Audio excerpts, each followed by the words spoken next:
Okay, let's say this one more time for that cunt who's way in the back. Women leading games is not a bad thing. Women taking over male-led franchises just 'cause is an issue, especially with how often it's been happening.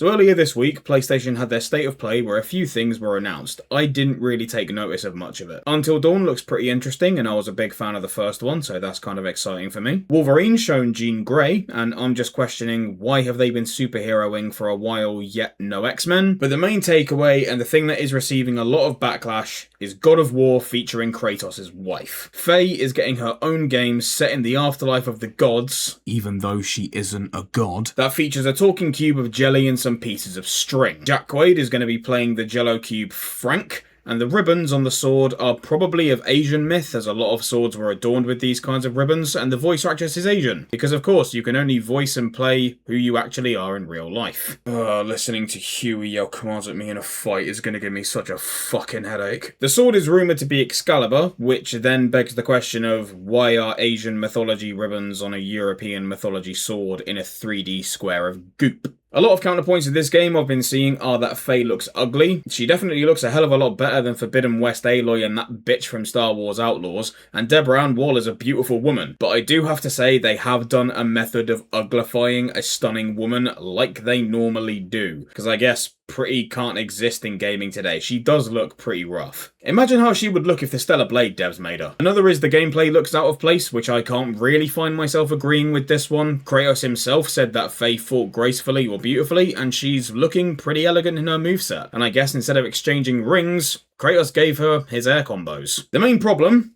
is that right there. She isn't a god, let alone a god of war. So for one, it's false advertisement as to who we're playing as. Faye may have been instrumental in setting the events of the Norse god of war in motion so Kratos could bring Ragnarok, but anyone with half a brain can see what's going to happen. The story is going to be retconned to say that Faye was the real hero of the story and was saving Kratos and Atreus behind the scenes. The biggest problem is that Laufey is just going to be the next in a long line of male-led products that has been replaced with a woman. Now, before all of the Twitter twats, Reddit retards and the Rainbow Brigade go for my neck and start calling me a misogynistic incel, let me ask you one question. How would you feel if Tomb Raider was all of a sudden replaced with a guy, or if Samus was retconned to be a dude?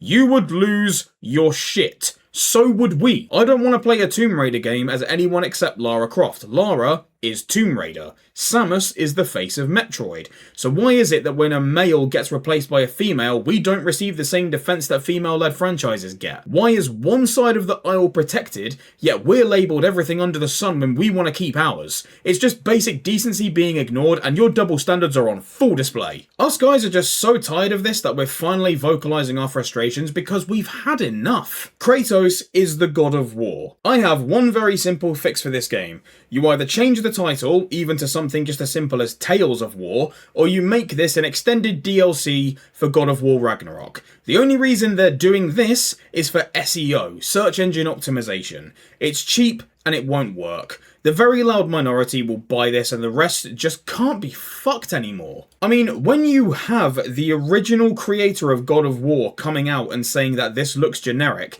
and even Domino's Pizza have called out Santa Monica Studios, you know you have a problem. This will forever live rent-free in my head. Even Deborah Ann Woll has left a comment on a post. I wasn't able to get a screenshot of it, but in a post with shots of comments about her taking over the lead of God of War for a bit, she just said, weird.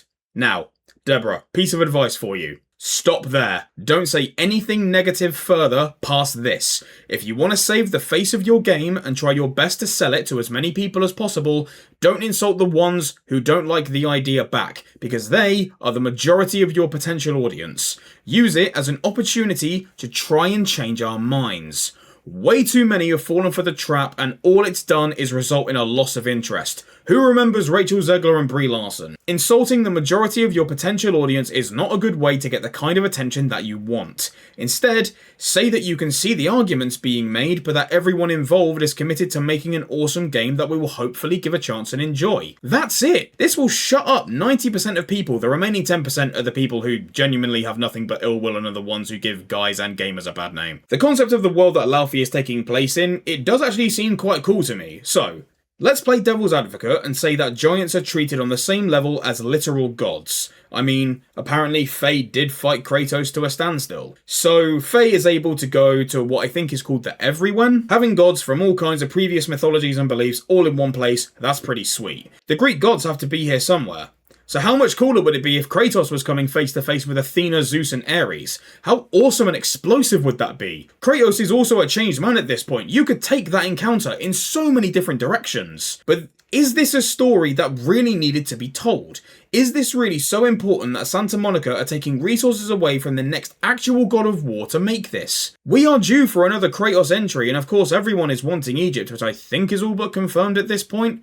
And instead, we're getting Kratos' dead wife. Like I said, God of War is now just going to be the latest in a long line of hijacked franchises because male playable characters is apparently no longer allowed. What they showed has me apprehensive about what Wall is doing next, especially after how they made Karen Page in Season 2 of Born Again. And that Alana Pierce has apparently written this thing? Situationally disabled retarded bitch. This game could finally attract the mythical modern audience that we're still searching for to this day because they've never turned up for anything they were apparently championing. As Chris Gore once said, when you have a boy brand that everyone can enjoy and you turn it into a girl brand that no one enjoys, where does it lead you? Bankruptcy. I do hope that Santa Monica proves us all wrong about this. I want to try and be optimistic, but unfortunately I've just been burnt too many times. I hope this game smashes all expectations and goes to the same level that God of War 2018 did. We are being given the opposite of what is wanted though. I'm reserving true judgment till I've actually played it, and I'm hoping for the best while readying for the worst. But the writing is on the wall. And like I say, whenever I see tentacles, I've seen enough hentai to know where this is going.